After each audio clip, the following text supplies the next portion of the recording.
A cháirde úsle, is mór an ionir dom má chéad lá Féile Pádraig mar Uachtarán na hÉireann, bannachtaí ó chrí a gcuí ormhse fad anseo sa bhaile agus thar lear atá ag ceiliúradh inniu. Whether we are Irish by birth or indeed by choice, today is an occasion when Irish communities around the world celebrate their shared love of all things Irish, our culture, heritage, identity, and of course our beautiful language, Gaeilge. No is our janga a íon na tréthe seo fad le chéile agus a hebhríonn ar síl. Tugann an Gaeilge tuiscin dún log anamnacha agus slinse ar díra. Crothíonn sí nasc dofriste len ar sinsear. Tugann sí léargas agus tuiscint níos deimhne dún faoin ar stair. Is tover sever a spregan ar geoltóirí, fili, scríbnóirí, aistóirí agus eilíontóirí chun crochathachta. Is ábhar dóchas domsa agus tá mé cinse díobhse freisin an méid bara atá faoin teanga. Rud a bhí soléir agus seachtain na Gaeilge ó cheiliúra fud na tíre agus na cruinne. It is a testament to that rich heritage and culture that St. Patrick's Day has become such a vibrant and inclusive global celebration. It is embraced by an Irish global family of over 70 million people, many of whom have found new homes abroad and built communities over many years. That sense of home resonates so strongly with all of us, and yet today it is denied to so many.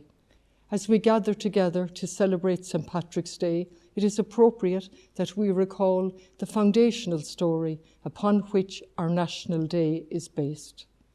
Patrick was trafficked across the Irish Sea from Britain as a young man in the 5th century, only to return to Ireland as a missionary, giving voice and his life to fostering an awareness of the consequences of slavery.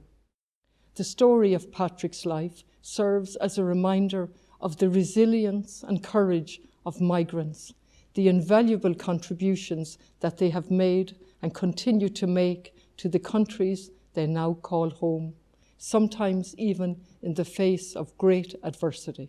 Patrick's story speaks not only to the Ireland of the 5th century, but to the millions still subjected to trafficking, forced labour and displacement today. As we recall the life of Patrick, we invoke his spirit and acknowledge our shared responsibilities as global citizens. We stand in solidarity with those who find themselves in vulnerable and dangerous circumstances. Patrick's story invites us to respond with hospitality and kindness to those suffering the consequences of war and displacement, those fleeing their countries because of persecution or violence. The normalisation of war can never be accepted. Now more than ever, we must renew our commitment to peace and diplomacy in line with the principles of international law as set out in the United Nations Charter. Tá éire tharéin tír nó náisiún, ábalta é seo a dhéanamh.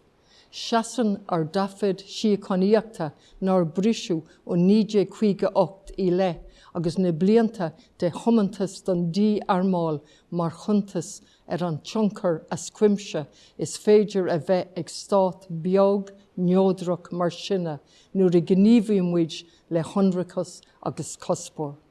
As a neutral, independent country, a post-colonial society, and a people marked by famine and forced migration, we are uniquely placed to offer a valuable perspective on the challenges facing our world, not least war and displacement.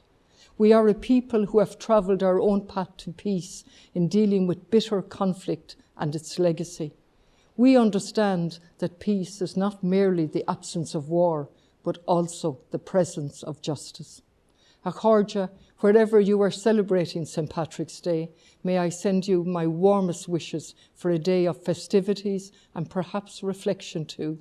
As we celebrate our special day, let us look to the future with hope, determination, a renewed respect for our shared humanity, and use our voice to promote justice and peace in our world. Bannig í sult, sprí agus tarfa as imachtaí an lé, agus bannig í úsáid as an bhfuilge agus le céile, déanaimiid cinse go mbeidh sí mar go náchuid den síl léthúil. Bannachtaí agus siochan na Féile Pádraig ormh lug. Happy St. Patrick's Day to all of you.